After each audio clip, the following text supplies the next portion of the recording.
Cross and Knoll, welcome back to the latest episode of Fearsome Devotion with me, Tim. I'm joined by Liam and Andy. How are we doing this evening, gentlemen? Yeah, good. Holding up well, yeah, all good. See, that's like a semi-insipid reply because we drew. We drew with Derby. Before we go anywhere, as always, thanks to our sponsors, the Fat Boar, for getting involved with this wonderful, sometimes fun, sometimes shit pod. As who was it that said that? Who was the meme that said it? Can't remember the Italian one. Gattuso, wasn't it? That was it. Yeah, Gattuso. Anyway, Andy, we got a newsletter to plug. Yeah, I'm on a different laptop, so I don't have the QR code. But yeah, sign up to the newsletter. It's great. Sign up. There was a lot of good stuff last week, including a few exclusive tidbits from Paul Mullin, who did an appearance at a. I'm not sure what it was really, but it was a works gathering in Chester, and he just told a load of people how him and Parky didn't have a falling out over various things. But it was quite interesting. But if you want to read it, please sign up to it, and you can read all about it. And it's there from last week, amongst lots of other good stuff. Anyway, where are we? Before we crack on with looking back from the weekend, just to let you know what's coming up. Obviously, we're going to have a bit of a preview of the Leicester City match on Tuesday with a Leicester pod, and probably look at a few of the bits and bobs between now and then. But let's backtrack to, as of recording this yesterday, Wrexham 1, Derby 1. The fairest of fair results. Any other thought processes on that? Because it's one of those, you tweet something out and you think that was a fair result. It's like, how many people are going to disagree with that? But I thought, surely nobody can disagree with that. Probably could have gone in their favour as well with the Arthur say, which we'll get to. But Liam, Definitely could have gone in their favour. Yeah, Liam, you were there. What was your overall take of it? For me, I just thought it was the better overall controlled performance, much more calmer, and it gave me a lot of cause for optimism going ahead. Yeah. It was an enjoyable game, to be honest. Quite a fair contest, like you said. I don't think either side can complain too much about the result. I thought second half after we'd gone 1-0 up, it was looking at one point like we were pushing for a second, but as soon as they equalised, I didn't really think we troubled them too much. So it's such a hard league to predict, though, because you could look at the table and say, oh, we should be beating them, but then you could look at teams we have beaten and say, oh, well, we shouldn't have beaten them. So it's so competitive, and teams only need that one chance. As soon as the ball came through for what's his name, their scorer, Ben Breton Diaz. Yeah. As soon as that came through, I was like, there's no hope here because he's through. He's the last man. He's going to slot this away, and Arthur had absolutely no chance whatsoever with that. So I left feeling fine. I spoke to a few old heads after the game just to see what they thought, and they were all fine with it. They said, at least we look like, a championship side. And like you say, it was quite a balanced performance overall. We didn't look like we were going to ship goals. I just don't think we created enough at their end. Andy, defences came out on top, minus Conor Coady. He was nowhere near to be seen in the squad. Your take on that? Not a huge surprise given recent performances? I think over two ways. Not a huge surprise from his recent performances, and not a huge surprise from how well Donheim's come since he's come in. So I think it's a no-brainer that Don carries on. Accumulate points in the championship. That's what you need to do. That is what chipping away, isn't it? It's chipping away. Yeah, and if you do that, there's a good chance that if you put a run together at some point in the season, you've got a chance of the playoffs. So that's what you need to do. All the teams I've seen have been pretty much of a muchness. They're all very good. They're very quick between the lines. They've got a lot of talented players who can open you up at any time. But we looked yesterday like a proper championship team, like a team who could match the likes of Derby, and on another day could have probably won it. I do think Lewis O'Brien was a red card. I know it's hard for the referee to see that in real time, but it's one of those challenges that looks worse and worse as you slow it down. In real time, it's really hard to pick that out. But when you see it slow-mo, it's a red, isn't it? And if we saw that, we would want a red. Yeah, I think you're probably right, and it probably made things a whole lot worse if you're a a Derby County persuasion because obviously he played for their sworn enemies, Nottingham Forest, who they don't like at all. And then he scored. And then he scored With a header. Well, yeah, the smallest man on the pitch. I think he scores must be, the he must be. perfect glancing header. But yeah, I mean, I it's easy to sit here and say now, but I think even if he did go, I don't see us losing it. I know it's impossible to say, but I just think overall, what you just said is right. Is that we look more assured, and if anything has been close to a team that's gelling, then yesterday was probably it because everybody just felt like they were slotting into the right positions, kind of know each other's games a little bit better now. Yeah, you know what? We're getting our money's worth, aren't we? There's been no crap games really. Even if we've lost, they've not been. I don't think there crap. are many crap games in the Championship. I think the No. quality is there that, you do get some barnstormers. And even though it was a 0-0 for the first half, but I thoroughly enjoyed that first half. I thought it was great little pockets of play. Arthur, the two fantastic saves, but you guys were there. You saw him up close. Was there some nervy moments from him? It was a weird minute, wasn't it, Liam? Because one of the crosses came in. I think it was a Longman cross. I want to say for the right, it might be wrong, but one of their lads crashes it against his own post. I think he goes to try and put it out and sort of slices it, leathers against the post, and within about 30 seconds are up the other end, and he does two really good reaction saves. I think the second one is probably more standard because it's more at him, but the first one's really good because he has to sort of it bounces down and up, and you think right, you've really got to get a strong hand to this, and he does, and I think that kind of puts a few doubts to bed. I think we were this weird sort of goalkeeper merry-go-round so far this season, but he had a really good game, I thought, overall. But yeah, let's go to a potential hero in the making in Issa Kabore. His song is now set in stone to, was it Seven Nation Army by the White Stripes? It's perfect for him. Yeah. Issa Kabore, it's class. And he was loving it when he was walking around the pitch. Obviously subbed off. I think I don't know if it was a bit of fatigue or cramp or something. I mean, he walked around the pitch. It couldn't have been that bad. I think it's precautionary, but I mean, Liam, how good was he? I mean, that cross, the assist. You don't need to do much with that. You just need to get something on it. Yeah, that right wing back position looks like it's pretty much sorted as long as I don't think that injury was too bad when he came off because he walked around the whole length of the pitch to a standing ovation. He was milking it. He was loving it, wasn't he? Yeah. Fans have taken to him really quickly though because I don't know when you can see that flash of talent and his assists are so good. He's got that pace up and down the wings, which I think you need at this level. So yeah, if he can keep pinging those in, is that 3 assists now already? Yeah, I think so. Yeah.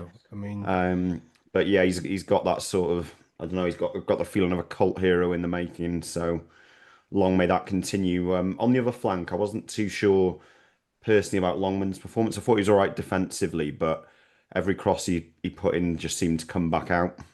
No, he's having to step inside and put it in on his right foot, isn't he? Yeah. So that is hampering him a little bit. Yeah. Look, he's a solid player, but he hasn't got the electric sort of pace that Kabore's got. I think Kabore's great. I thought he was brilliant at Norwich.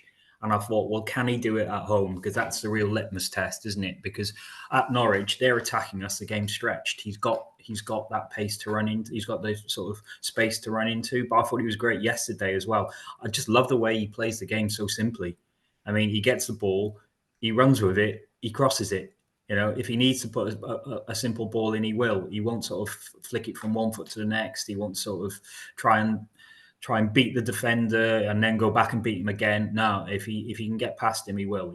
Everything is simple, everything is quick, and everything is accurate. And fair play. That is really good to see. And I think he's going to be a cracking player for us down that right hand side. We love an exotic foreigner, don't we? I mean, there are shades of Carlos. Yeah, I know, but there is that. Cheslowitz. We have all Pogba. We've always liked the exotic sort of foreigner who offers something a bit different. And we like it when they fall in love with Wrexham. And I think when he was sort of like walking around, sort of feeding off the crowd, I think he is starting to fall for us a little bit. And long may that continue. So yeah, I'm really hopeful that we've got a massive cult hero there.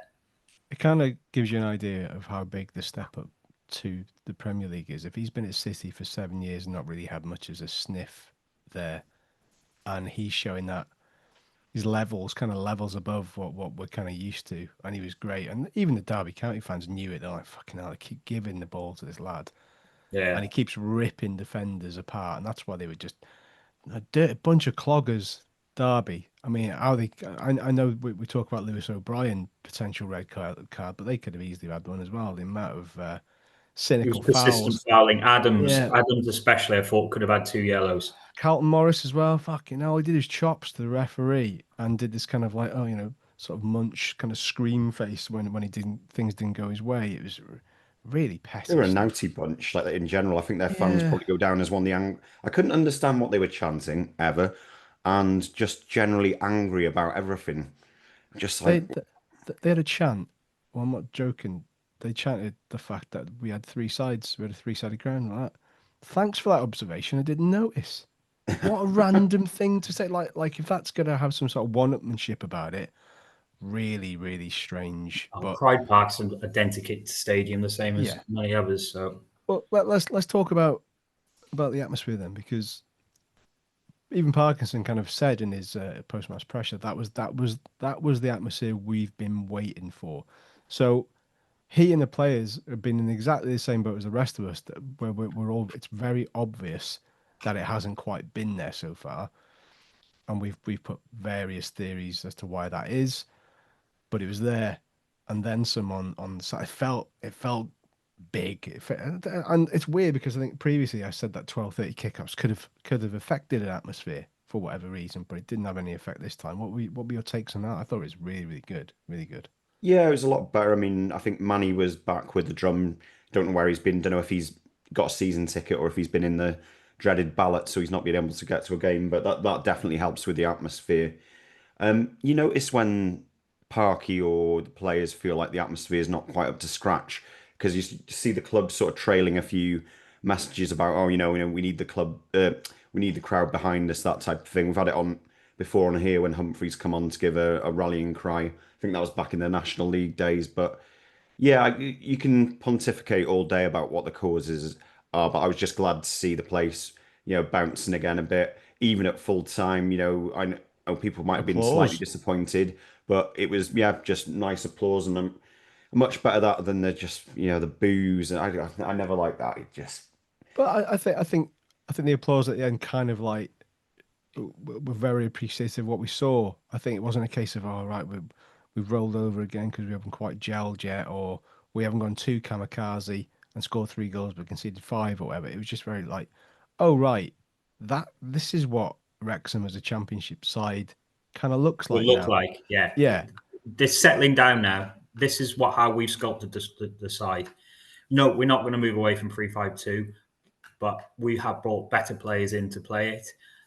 We will stand up to the battle, and I think the crowd has started to realise where we are in the championship. yeah. It's very much we didn't really know what sort of side we were, but after that win at Norwich, things have settled down, and the crowd know that they need to help us to get to that next level and be the real force that they have been over the last couple of seasons. So it's like been a phony war for the first couple of weeks as we sort of work out who these players are, what our club is, and what our ambitions are. But now we know that there's no one in this league to really fear.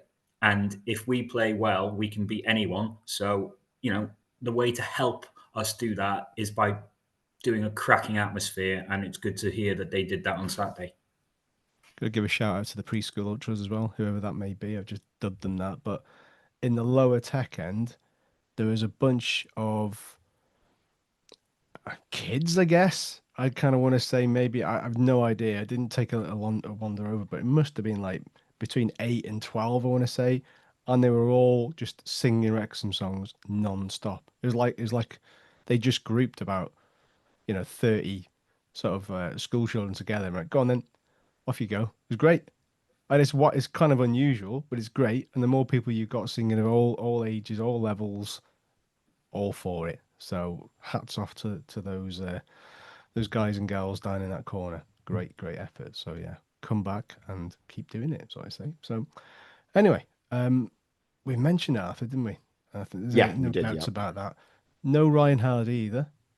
Does that a huge surprise? I feel a little bit sorry for him, if I'm honest. First player signed, and then all of a sudden, from nowhere, you've gone from thinking there's a player who's going to get us 10 championship goals, probably start a lot, to nowhere near the squad. So it's You just need to tap in. You just need to tap in. He scored an absolute worldie, which I still don't know if it was a cross or not. But he's he missed. meant that he's done that before. Definitely meant it. But he's missed a couple of easy ones or easier ones, and I think if he hits one of those, Plymouth fans always said he's a streaky player. Now, if he gets one, he might get 4 or 5, and we just need him to get the one. But it's hard for him to do that if he's not even on the bench. But how can you say that now we've got Windass back that Sam Smith doesn't deserve to be on the bench? Or there's a lot of options there. And I think Ryan's just a little bit unlucky, but I'm sure his time will come because Keeper Moore's always on the verge of being injured. You always think, oh, this is it now. He's out for a bit. And then he sort of picks himself up, dusts himself down and plays 90 minutes. So twice yesterday. Again, he picked up the ankle, then knee, and thinking, Jesus. Yeah. I'm at some point this season, it is going to rule him out for a little bit. And that's when we will need Ryan and we will need Sam Smith and we will need the others jumping at the bit. Interesting that I was looking at the Red Passion Man of the Match. And yeah, I know. It's like they've done like a little, it's quite good. They've done like a little voting system. I think it was quite interesting that Josh Windass didn't get many votes. Is it because of the high expectations we put on Josh, just because he's been so good when he has played for us, that if he isn't near that, it's not seen a disappointment because he's still played quite well. It's just he has to be exceptional for other than the goal he scored, he created the best chance. Again, another shot from distance, which we're not doing enough of. But he tested the keeper. Keeper's got to beat that around the post. So who got voted man of the match on Red Passion? Oh, now you're asking. You were that engrossed by it, you can't even tell me who it was. I think, sure, would it be O'Brien, maybe? Yeah, it was O'Brien or Dobson. I thought Hyam was in with a shout as well at one point. The way he stepped out a defence on a couple of occasions to make a crucial interception, I'm really chuffed with him. One of the thing that just struck me was Broadhead when he came on. I didn't think he was given enough time to change the game, but he did look really positive when he came on. Won a free kick towards the end, which I was hoping we were going to actually get something out of. So yeah, he looks like he's a bit more. I don't know. Kabore won man of the match, then Dobson, then O'Brien.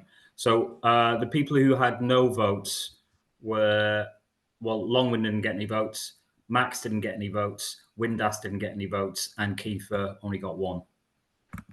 Kabore by a mile was man of the match according to that. Who got it in the ground? Kabore.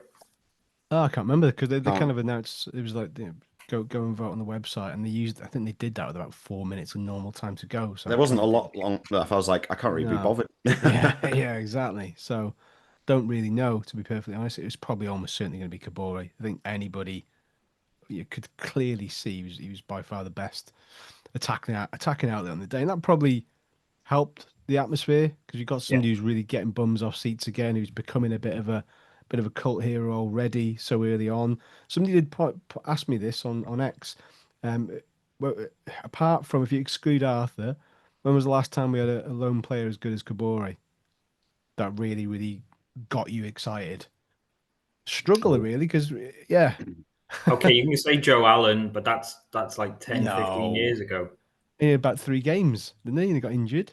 Yeah. Answers on a postcard, stick it in the comments. Best lone player pre-Kabore and pre-Arthur. Oh, Robbie Foy.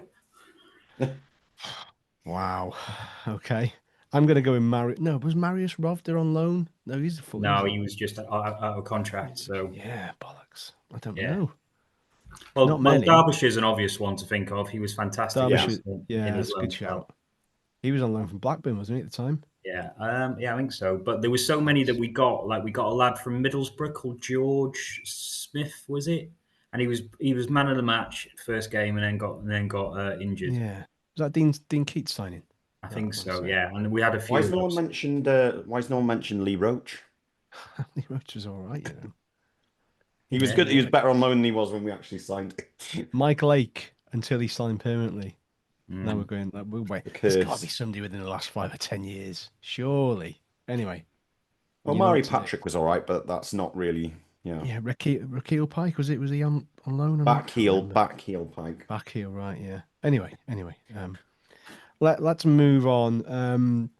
Before we get Chris, who is involved with the Leicester podcast, the Blue Tinted Glasses, he should be joining us shortly. So, Wrexham women, after their defeat to TNS last week, I think they lost 4-2.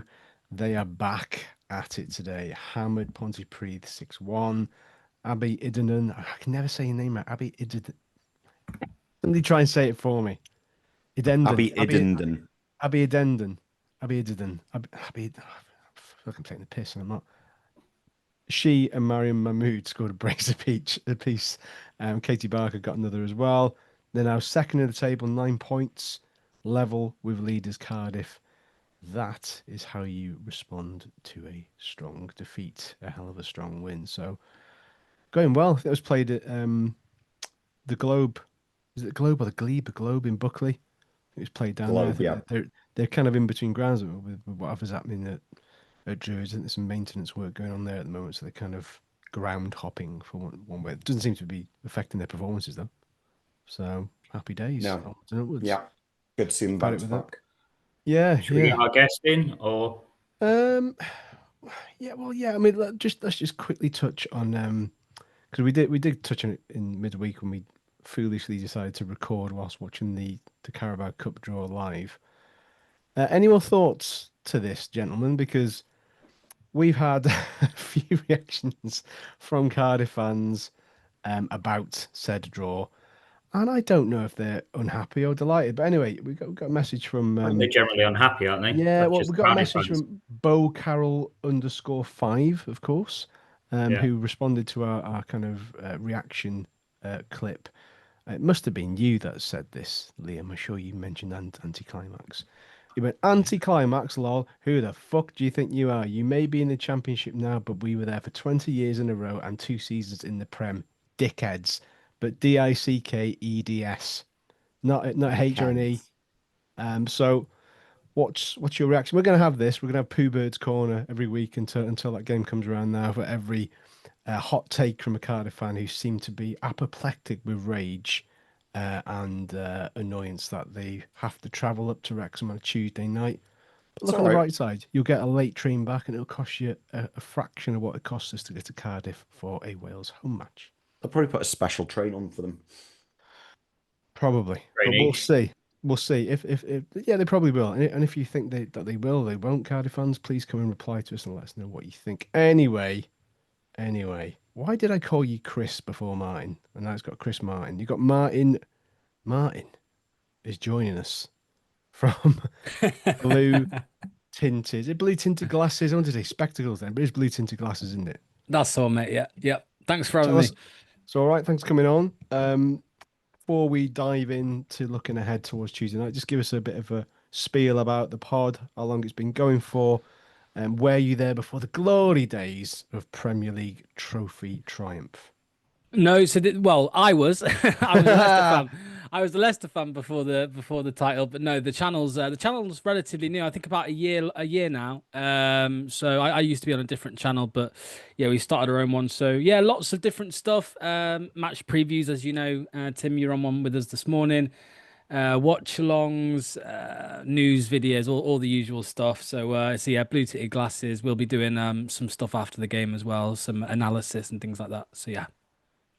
Happy days. Anyway, like I said, we had a bit of discussion first thing this morning. Give us an overview to Leicester's start to this championship campaign. I'd imagine it's been a bit lukewarm. Is that fair to say?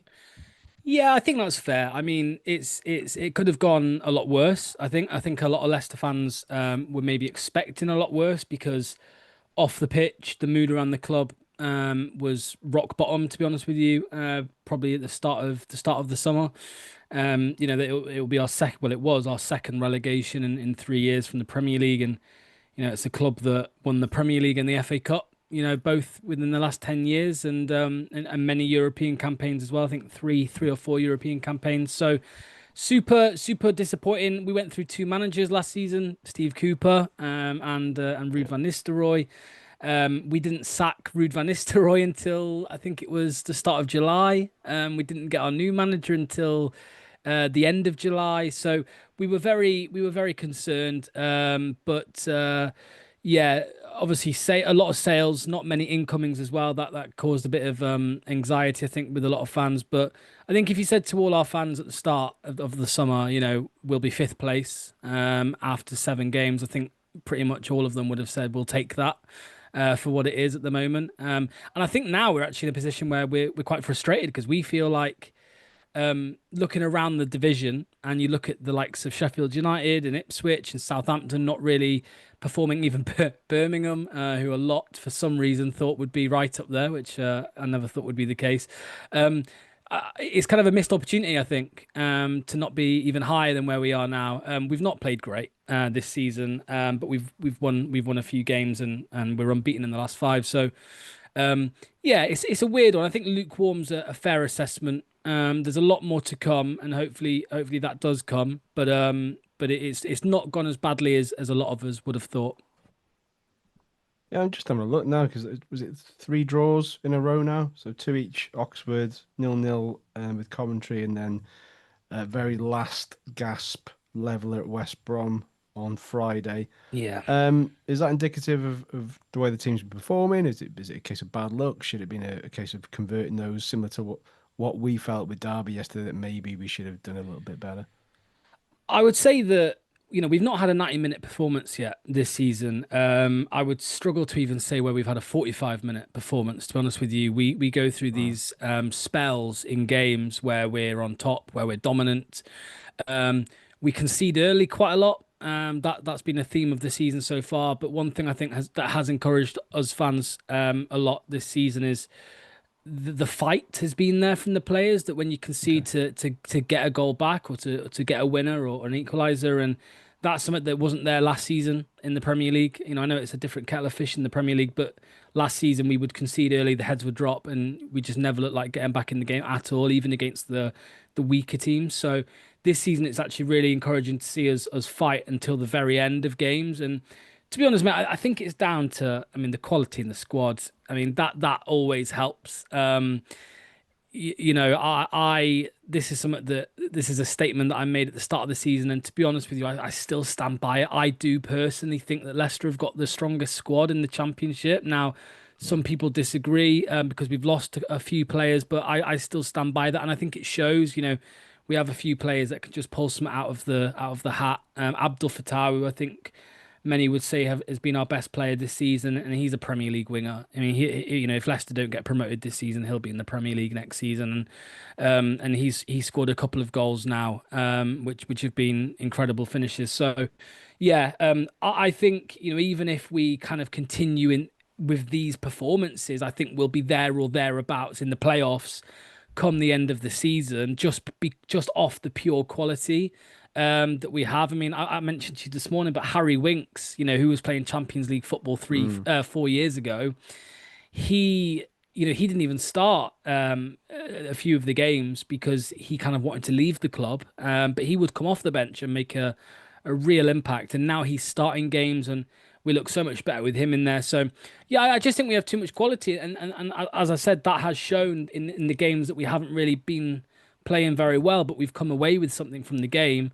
And West Brom, as you mentioned a couple of days ago, that was pretty much the same thing. In the end, of course, the fight and the determination helped us, and the defending after their goal. But at the end of the day, the quality was there from our players, and we got the late equaliser. So yeah, it's been a mixed bag. As I said, spells during games, no real dominant 90-minute performance, and I don't see that coming soon. You know, we're improving very, very, very slowly. We're not anywhere near the finished article yet. We're robbing you of something, because I know you would wanted to give your best wishes to Danny Ward and Conor Coady, but unfortunately, I don't think either of them are going to play. Coady is an outside chance, but I doubt it. No, he doesn't. No, he doesn't. He doesn't. What as just like what's a normal fan sort of reaction to those two players? Because Ward, obviously, we've got a bit of a sort of appreciation for, but it was tough for him there, wasn't it? Yeah, I mean, I was telling Tim this morning that, you know, I think the first year we were relegated, that really damaged him, and he never really recovered. I think Kasper Schmeichel left the football club. Surprisingly, I think it came out of the blue a little bit, and the club were currently they were at a place at the time where we couldn't really invest in the squad, so we couldn't sign a new goalkeeper. And I think the club, Brendan Rodgers, and even the fans at that point thought it's fine. Danny Ward, you know, this season he'll be absolutely fine. We've seen him in the cup games. We've seen him for Wales. He's good enough. And to be honest with you, you know, to put it nicely, and this is a nice way of me putting it, he had an absolute car crash of a season. It was one of the worst goalkeeper seasons I think I've ever seen as a football fan. Maybe Andre Onana for Man United. It was up there with that. There were just mistake after mistake, and he got dropped too late in the season, I think. And then when we got relegated, he didn't play at all. Last season in the Premier League, when we were promoted, he was the number 2 behind Mads Hermansen. When he got injured, Danny Ward came in. We conceded 4 against Newcastle, so he wasn't able to kind of get a break at all, right? Every time he came in, we shipped a load of goals, and he never recovered from the initial moment. So yeah, Leicester fans don't look at Danny Ward with much love. There's no love there at all between Leicester fans and Danny Ward, and I do feel sorry for him a little bit. I just think it was quite unlucky, because prior to that relegation season, as I said, he was playing in the cups and he was saving penalties. He kept us in the cup a few times, won a couple of shootouts because of him. So yeah, but I think to leave on a free, he was never going to get an extension. I've seen a few things online that he had a decent start at Wrexham. That surprises Leicester fans. But I think, you know, I don't know what your fan base is like. Leicester fans always need a scapegoat, and Danny Ward became that scapegoat. He is the man that everyone blamed. As long as he was on the pitch and we lost, people would say it was Danny Ward, which is a little bit unfair, but it's just how it went. Conor Coady. Andy made James McLean the scapegoat. That's why they're having a blue collar boxing match soon enough, so that'll be fun. White collar boxing. But no, we're not. Sorry, right, go on. Yeah, go on. Just on Ward, I think keeper. It's one of those positions that if you start badly, the pressure grows, and it was good for Danny that he had a good game. I thought he played well against Southampton, and then the confidence grows again. And it's almost like if it's like a fresh start for him, and it's a supportive atmosphere, because he is one of our own. He is from Wrexham, so we always will look after him. And it's just a shame he got injured when he was back to keep another clean sheet. Conor Coady, on the other hand, well, I'll leave you to it. I mean, oh man, where do I start with Conor Coady? I mean, look, when we were relegated from the Premier League, you know, we signed him for, I think it was 8 million. I'm sure it was 8 million. It was around that ballpark. And, you know, as you do, which you guys probably, I'm assuming probably did when you signed him initially, like you're like, oh, you know, he's a seasoned pro. He's experienced. He played for England. He played in the Premier League for years. He's old, but he's not too old at the moment. You think there's still some legs in there. And again, I think he got a little bit unlucky at Leicester to begin with, because it looked like he was going to start as our centre back 2 years ago, and then he got injured in pre-season, and he never got back into the team again after that. So I don't know how many starts he had in that Championship winning season, but I want to say it was probably less than 10 or 15. He didn't start too many games at all. And then again, when we were promoted, especially with 2 different managers, He never really got a big run in the team. I think the longest run he had maybe were 7 or 8 games. That was it. And he seemed to be on podcasts more than he played. Either on a podcast or on the radio or in the BT studio, wherever it is. You saw him on TV doing punditry more than you saw him in a Leicester shirt. And again, I think it annoyed Leicester fans a little bit, and it wasn't just him; it was others. But you know, when you sat there with, I think, 10 games in a row we lost in the Premier League, and he's coming out, you know, doing interviews saying, "Oh, this is the best bunch of lads we've ever had," and we're like, "Come on, man! Like, we don't want to hear this." Do you know what I mean? So, yeah, he was just a player that Leicester fans never really built a relationship with.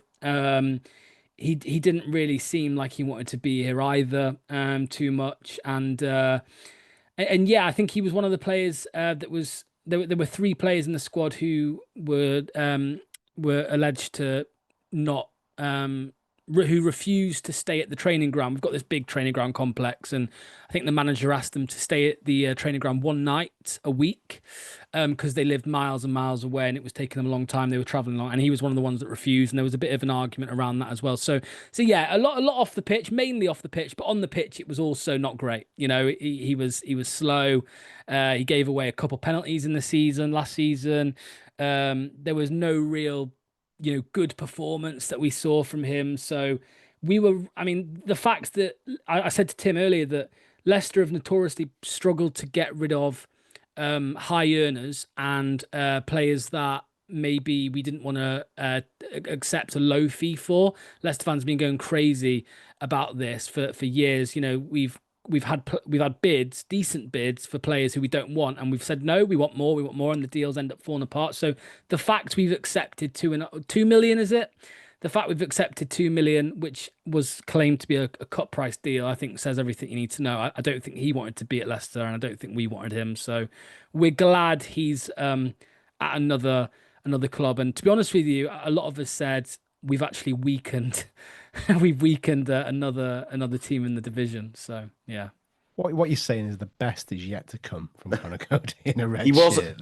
He was on. Can I just say he was on Radio 5 Live today? You'll be shocked to learn. So yeah, don't surprise me. Yeah, don't surprise me. Yeah, but we actually said it would be a good fit, right? With all the media stuff that you guys have going on, it's probably a good fit. You know, with all the PR. But yeah, on the pitch. Yeah, you know what? We don't get enough. We don't get enough coverage on the mainstream media, really. So it's good that Conor can push us there a little bit, because you know we're dangerously underrepresented, I think. Yeah. Never enough column inches. Never enough. Sorry, Dean.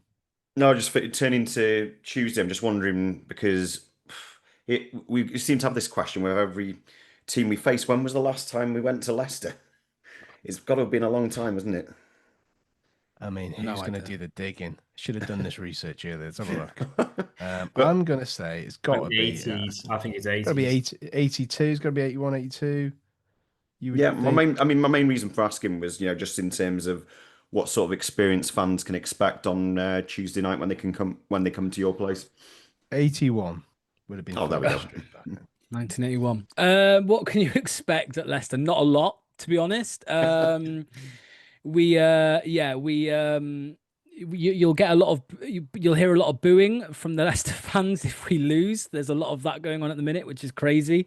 A lot of this, you know, I said about the mood around the club at the moment, or you know, at the end of last season. It's still there. We're still a fractured fan base. We're still there's a lot of scars. And all it genuinely takes is a loss, and you know, the fans are up in arms again, which sounds ridiculously reactionary, but it's just how it is at the moment, and it's a big shame. You know, I think our atmosphere and our support at home is nowhere near what it used to be. I think we are a victim of our own success as a club, as a fan base.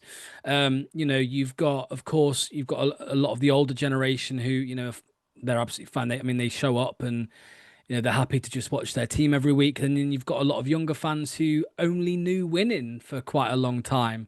And, you know, being sat in the Championship has really harmed the atmosphere because of that. I think, you know, you've got a lot of fans who expect a lot, who don't accept mediocrity. And they get upset and a little bit toxic whenever there's a loss or whenever there's a poor performance. So yeah, the atmosphere is not great at the King Power. Our away support's much better. There's I'm sure lots and lots of Leicester fans that are looking forward to going away to Wrexham. But yeah, you'll probably be the louder bunch of fans on Tuesday night, to be honest with you. Go on.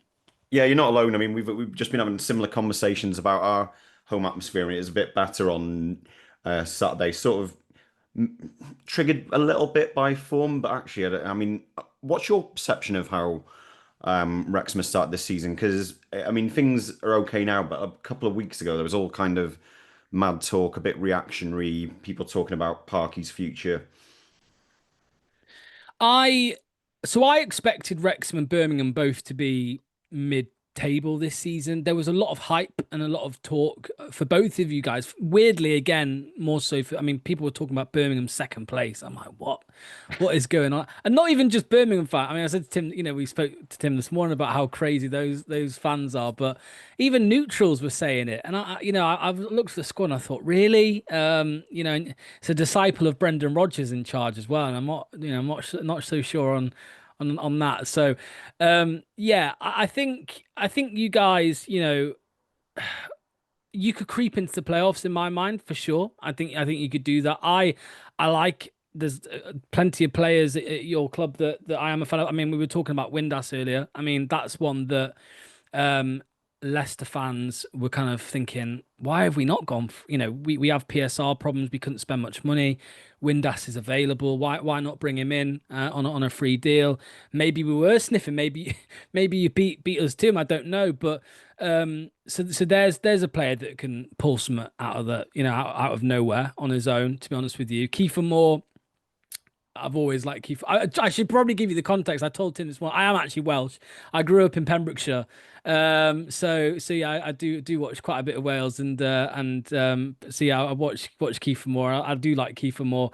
But yeah, I think if you guys can mid-table or fight for the playoff spots, I think that's a pretty successful season. I know you've spent a lot of money, but you had to do that. It's kind of catch-up money in a way. You have to spend that. I question a couple of the signings you made, and we've already spoken about two of them. I'm not too sure on them two in particular. I don't think they're two players that you can rely on to get you promoted to the Premier League.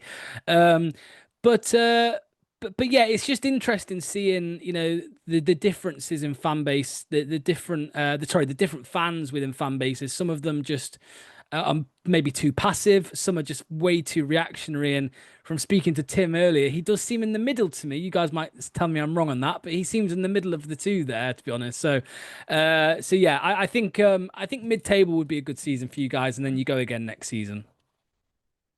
I've just looked at our form guide against you, and in 8 recorded meetings with Leicester, there may be more, but I'm going back to the 1960s now.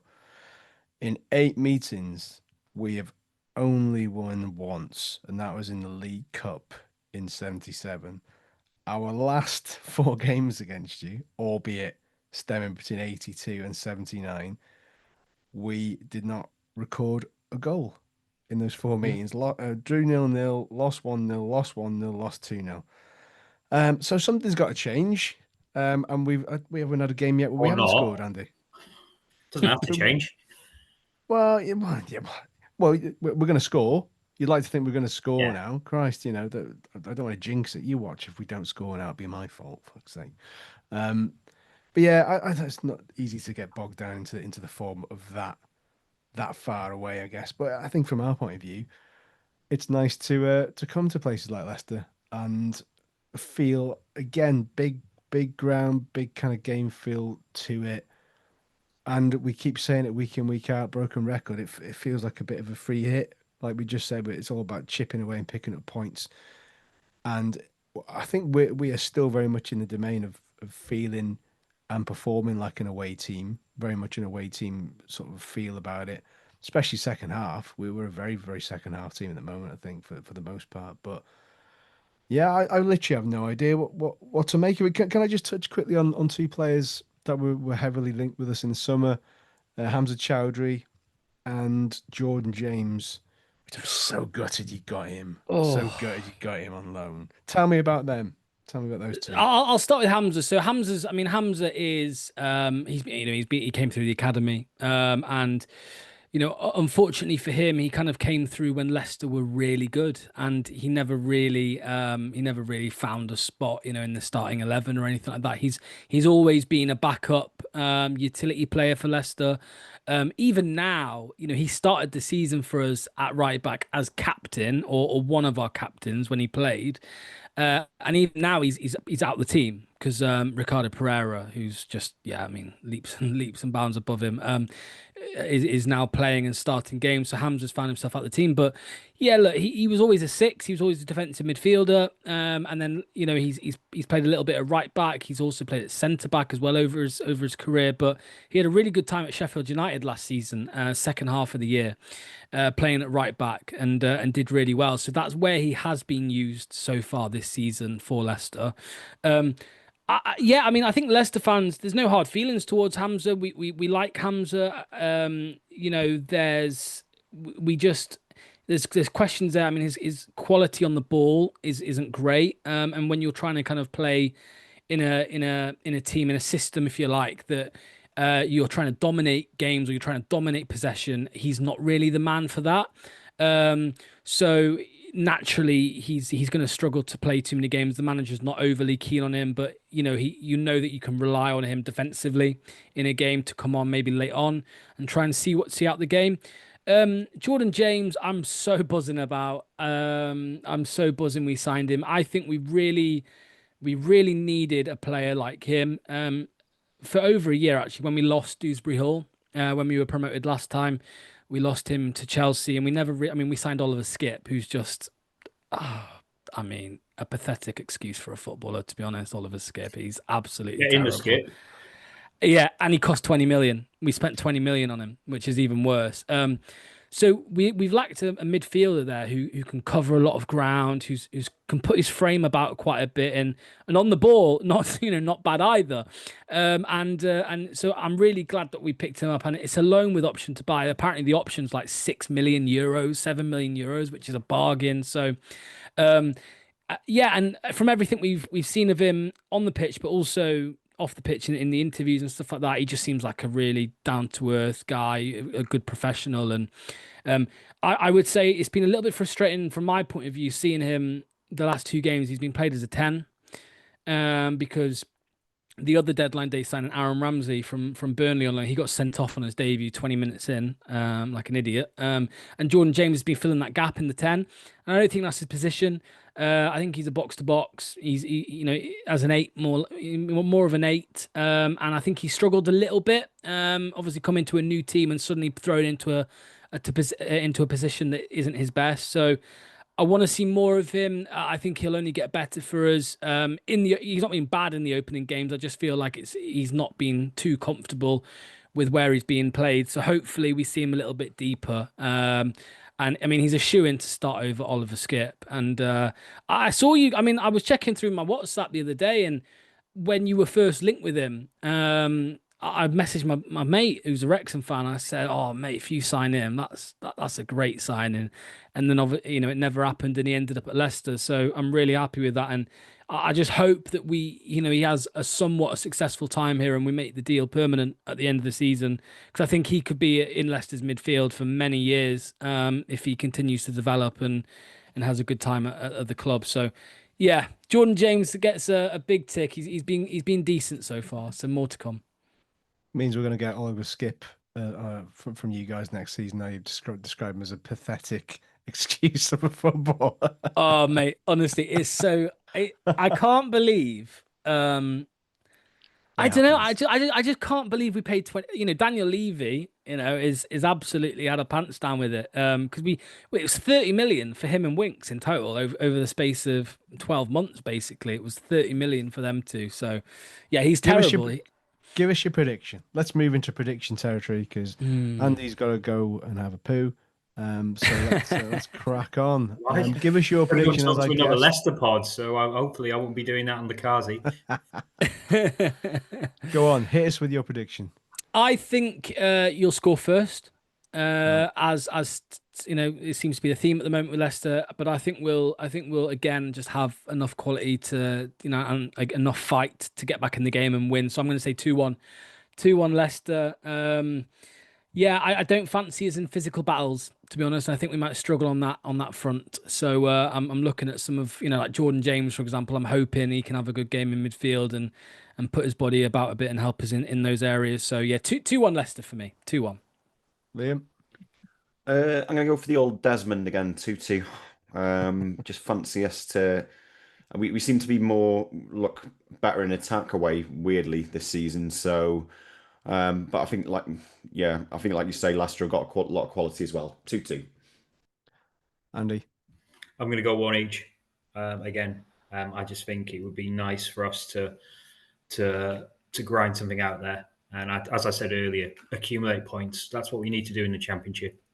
Don't get beaten. Don't let other teams beat you, and you'll be all right. And I think a tight 1 each. That's a lot of draws.